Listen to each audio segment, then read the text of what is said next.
Endi nima qilish kerak?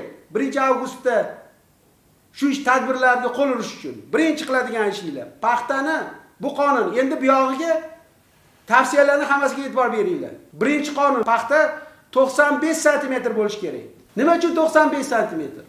95 santimetrdan o'ssa tepadagi mayda ko'sak ola boshlaydi.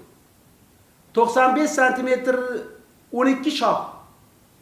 Agar santimetr qila olmasangiz 12 shox. Demak, tepadagi mayda ko'sak muammoga aylanadi. Qancha paxta o'ssa, qancha tepa bo'lsa, demak, unga kuchi ketib qoladi. 95 santimetrda kuchi saqlab qoladi. Nima uchun kuch kerak? Ko'sakni ochiltirish uchun kuch kerak. Qonun shunaqaki, 95 santimetrlik paxta 8 ta ko'sak.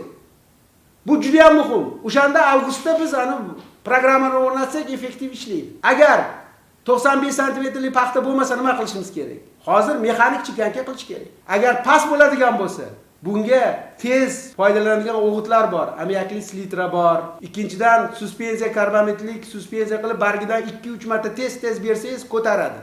Shu joyda men aytmoqchiman, ko'tarish nuqtai nazaridan nitrat o'g'itlari fosfor, kaliy, makro o'g'it hisoblanadi. Suyuq holda ham bu mikro o'g'it emas. Makro o'g'it hisoblanadi. MPK bor, MPK bu makro o'g'it. MPKdagi azot 1 bo'lish kerak, fosfor 0.7 bo'lish kerak, kaliy 0.5 bo'lish kerak. Nitratni kam berish kerak bu joyda. Sajensi berish kerak. 95 sm qilish uchun hattoki chekankani qilsangiz ham, mexanik chekankani qilsangiz ham to'xtatmang. Sajens berish texnologiyasi. Sajensi berish uchun oldin 2 gram, 3 gramdan boshlash kerak. Sajens. Hech qachon 15 gram berish kerak emas. Sajens bu o'sishni to'xtatadigan, o'sishni boshqaradigan gormon. 15-20 berib qo'ysangiz boshiga birdaniga o'sishdan to'xtaydi. Bu degani to yana moslashib chiqquncha yana 1 oy o'tib ketadi. Ya'ni paxta kechikib ketadi. May, iyul, avgust o'rtasigacha paxta ishlashi kerak. Bu paytida agar sajensni siz qilib qotirib qo'ysangiz nima bo'ladi? Demak, siz iyulni yo'qotgan bo'lasiz. Kamida 15 kun sajens bilan to'xtab turadi paxta. Shuning uchun hozir sajens berish kerak. 1 metrlik paxtaga ham 2-3 gramdan sajens berish kerak. 5 kun o'tgandan keyin 10 gramga chiqish kerak, 7-10 gramga, undan keyin 25, undan keyin 30, 50, undan keyin 90, undan keyin 120, 100, 120, 150, 180, 200, 250, 300. 300 gramgacha sajens berish kerak paxtaga 95 santimetrlik paxta bo'lish uchun.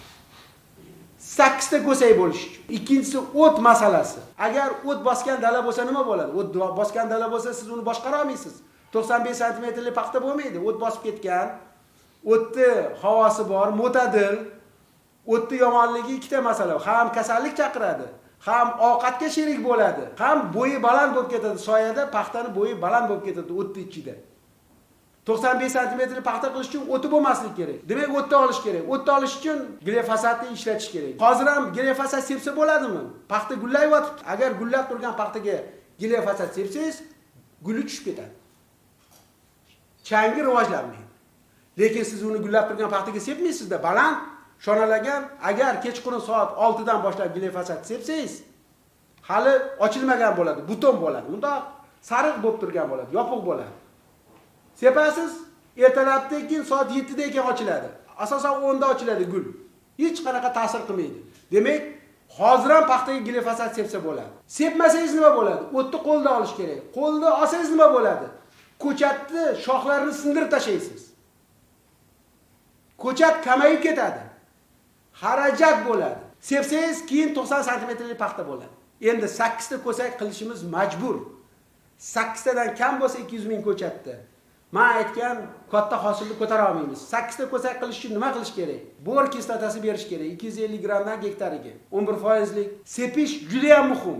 Bor nimani beradi? Bor o'sha 8 ta ko'sakni mahkam poyaga bog'lab beradi, mahkamlab beradi. Suvda adashsangiz, issiq bo'lib ketsa, tushib ketmaydi. Bor bilan qo'shimcha beradigan elementlar bor. Mikro o'g'it deydi. Bu temir, mikro o'g'it bu kalsiy, molibden, rux, marganez, va bor kislotasi. 10 ta ko'sak bo'ladi 1-avgustgacha. Endi shu joyda muhimligiki, buni bir marta berib, kecha berdim emas. Har hafta davomida berish kerak. Endi nafaqat bu ko'sakka aylantirish muhim. Ko'sakni kattaytirish kerak. Buning uchun nima qilish kerak? Guminoviy kislota kerak. Asetil salitsiliy kislota kerak. Katta bo'ladi ko'sak. Eng muhimi, oson yo'li, droji kerak, droji. Paxtachilikda ishlatmagan hech kim. Bog'dorchilikda ko'p ishlatadi. Mevani katta qiladi agar droj solsangiz. Droji qilish uchun nima qilish kerak? 200 gram atrofida. Shundan 20 ta paketni olib, 600 litrlik og'izga to'ldirib, aralashtirib suv bilan shu joyga bir 2-3 kilo shakar qo'shib olsangiz, osonroq bo'ladi. Haligi droji shakarda yaxshiroq, yashovchanligi yuqori bo'ladi. Shuni bargidan bersangiz, ko'sak katta bo'ladi. Nafaqat siz ko'sak qilasiz. 10 ta ko'sak qilasiz, katta ko'sak qilasiz.